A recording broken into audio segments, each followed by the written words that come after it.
9월 1일 새벽기도 시작하도록 하겠습니다. 어제 받았던 강단 말씀 정리합니다. 말씀 망대 34번째 스가랴에 나타난 그리스도라는 제목으로 말씀 확인했습니다. 스가랴 14장 9절에 보니까 여호와께서 천하의 왕이 되시리니 그 날에는 여호와께서 홀로 하나이실 것이요 그 이름이 홀로 하나이실 것이며, 참 왕으로 천하의 왕으로 오실 그리스도에 대해서 고백하고 있습니다. 스가랴서는 성전을 통해 그리스도를 기다리고 있는 책이라고 그랬습니다. 이 그리스도를 문제 해결자로 갈망하고 있는 그런 책인 겁니다. 실제로 현장에서 사람을 만나보면 문제 해결자를 그렇게 갈망하고 있습니다. 목사를 만났다는 것 자체가 터미널 코스에 이르렀다는 그런 의미이기 때문에 그렇습니다. 해결자를 갈망해서 찾는 본능이 있기 때문에 실제로 그 사람들이 뭘 발견해야 되냐면 근원적인 문제가 있음을 발견하고 그걸 해결해야 됩니다. 인간의 문제가 도대체 무엇인지 성경은 말씀하십니다. 하나님이 인간을 창조하셨기에 인간에 대해서 가장 잘 아십니다. 우리는 우리의 문제에 대해서 우리가 규정하려고 그러고 해결하려고 그러니까 거기서 미스가 생기는 겁니다. 내가 내 인생을 사는 것 같지만 내가 내 인생의 주인이 될 수 없습니다. 그래서 성경은 우리의 문제에 대해서 밝혀놓고 있는 해설서고 해답을 주고 있는 해답책이고 인생 사용 설명서가 됩니다. 성경은 하나님과 함께할 때 인간이 행복하다고 말을 합니다. 그 인간의 근본 문제는 불신앙과 죄와 사단이라고 말을 합니다. 그래서 해결책이 창세기 3장 15절의 여자의 후손입니다. 이 하나님의 해결책이 내 것이 되는 길이 있으니 그게 바로 믿음입니다. 믿을 때, 이 고백할 때 관계가 생겨나는 겁니다. 요한복음 1장 12절에 하나님의 자녀가 되는 권세 주신다 그랬습니다. 오늘 또 스가랴를 통해서 성전을 통해 그리스도를 기다리고 갈망해야 된다. 그래서 그 그리스도가 오시면 모든 것을 회복시키실 것이다. 그렇게 그리스도를 나타내고 있습니다. 그럼 그리스도가 과연 어떤 분이시길래 이렇게 예언하고 갈망하며 기다립니까? 모든 문제 해결하시는 유일한, 그리고 회복할 수 있는 유일한 길 되시기 때문에 그렇습니다. 그리스도는 기름 부음 받은 자라 그랬지 않습니까? 선지자, 제사장, 왕에게 기름 부음을 받아 이 사람들이 직책을 수용하게 만드는데 이 사람들이 자기가 하고 싶다 그래서 그 직분을 수행할 수 없습니다. 위에서 내리는 신적인 권위로 하나님의 권능, 권위에 의해서 이 사람이 할 수 있는 겁니다. 그래서 이 세 직책을 홀로 감당하신 분이 계시는데 그분이 바로 예수님이신 겁니다. 그래서 예수를 그리스도라고 우리는 믿고 모든 문제 해결자로 붙잡는 겁니다. 참 왕이 되시고 성전 되시고 우리에게 나타나신 그리스도를 오늘 스가랴서는 또 강조하고 있습니다. 첫 번째로 더 큰 성전, 온전한 성전으로 우리에게 오실 것이다. 그렇게 말씀합니다. 성전의 규모만 보면 낙심됐습니다. 이전 영광보다 더 못했으니까요. 그러나 성전이 왜 필요한지, 성전을 통해서 무엇을 말하려고 하는지 그걸 제대로 붙잡았으면 본질을 붙잡았을 거고 내용을 붙잡았을 거기 때문에 그리스도를 바라볼 수밖에 없었습니다. 성전 재건을 하게 하신 이유는 뭐냐면 궁극적인 성전으로 그리스도가 오실 것인데 그거 붙잡으라는 겁니다. 성전은 하나님을 만나는 곳. 그 안에 모든 기구와 모든 제사와 모든 양식들은 그리스도를 예표하고 있는 것이었지 않습니까? 성전은 하나님의 영광이 거하는 곳이라 그랬습니다. 그리스도께서 성전 되셔서 우리 가운데 거하시겠다. 그렇게 요한복음 1장 14절에 약속하고 있다 그랬습니다.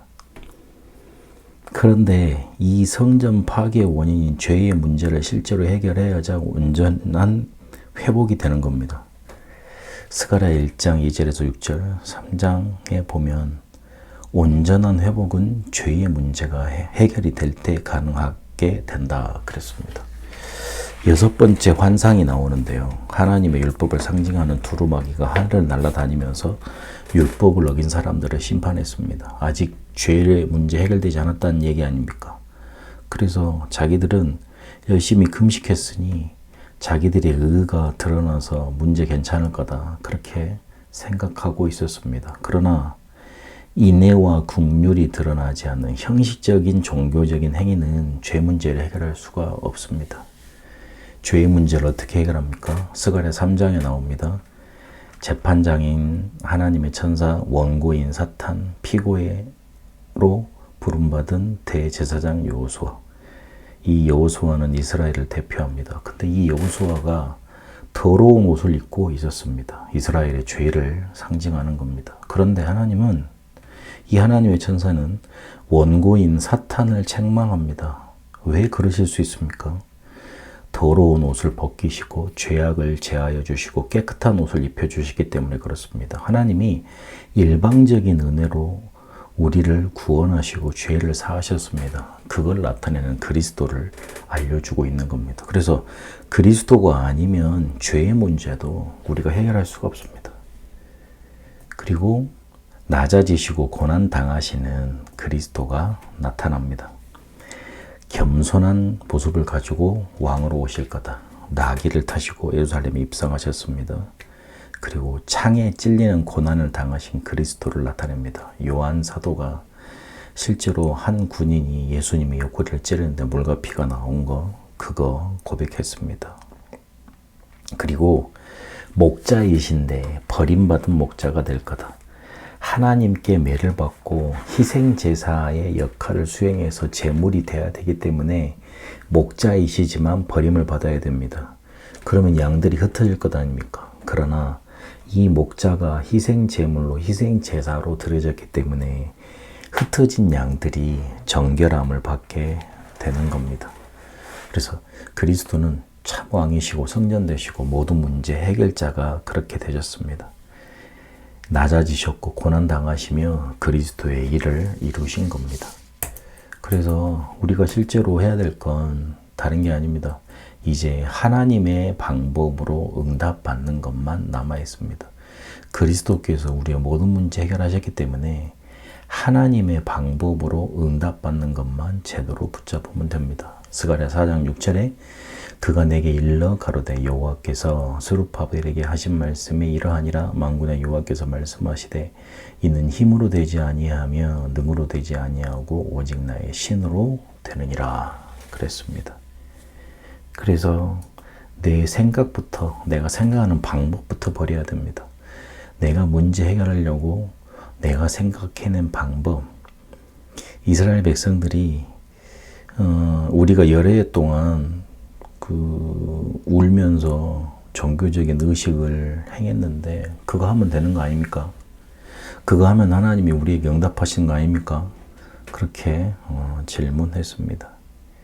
자기들이 생각하기에 격심만 잘 갖추면, 행동만 잘하면, 지금까지 해왔던 대로 그렇게 하면 될 줄 알았습니다. 아닙니다. 사람이 생각한 구원의 방법, 문제 해결 방법으로는 종교 선행 철학을 넘어설 수가 없습니다. 그래서 문제 해결이 되지 않는 겁니다. 세상에서 말하고 듣고 배우는 것, 그걸 통해서 우리에게 심겨진 사단의 망대, 이것부터 틀렸다고 인정을 하고 언약 붙잡아야 됩니다.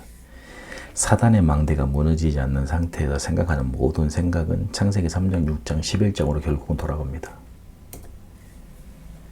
그래서 안 될 걸 아셨기 때문에 오직이라는 방법을 주셨고 우리의 힘으로 되지 않기 때문에 성령 충만을 약속하셨습니다.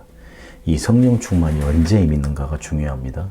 사도행전 1장의 언약을 붙잡고 1장 14절에 오로지 기도했습니다. 그런데 사도행전 2장 1절에 오순절 마가 다락방에 그대로 성취가 됐습니다. 말씀이 선포되는 자리, 그 말씀을 듣기 위해 오직 기도할 수 있는 자리, 그리고 언약 잡은 하나님의 자녀들이 모인 자리, 그 자리가 바로 성령 충만이 임하는 자리입니다. 그게 뭡니까? 예배의 자리입니다. 우리는 지금 예배하며 성령 충만 받을 수 있습니다. 이 예배 때 들려진 말씀 붙잡고 조금만 현장에서 기도로 매일 누리고 응답 얻으면 성취되는 날이 반드시 옵니다.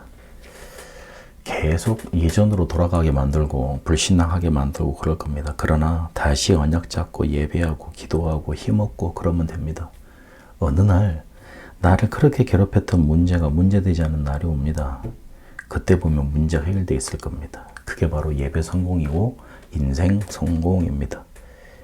스가랴에 나타났던 그리스도가 여러분에게 모든 문제 해결자로 역사하는 축복 넘쳐나기를 축복합니다. 하나님의 방법으로 이제는 응답받는 것만 남았기 때문에 오직 성령 충만으로 들어가는 예배, 그리고 매일 힘없는 이 축복 놓치지 않기를 예수 그리스도 이름으로 축원합니다. 살아계신 하나님, 오늘도 우리에게 그리스도를 나타내시니 감사드립니다. 이 그리스도 언약을 붙잡고 모든 문제 해결자 되신 언약의 응답을 받게 하옵소서. 오직 성령 충만으로 우리의 힘과 틀린 생각 방법들을 뛰어넘어 하나님의 방법으로 응답받게 하옵소서. 살아계신 우리 주 예수 그리스도 이름으로 기도합니다. 아멘. 개인 기도로 인도받도록 하겠습니다.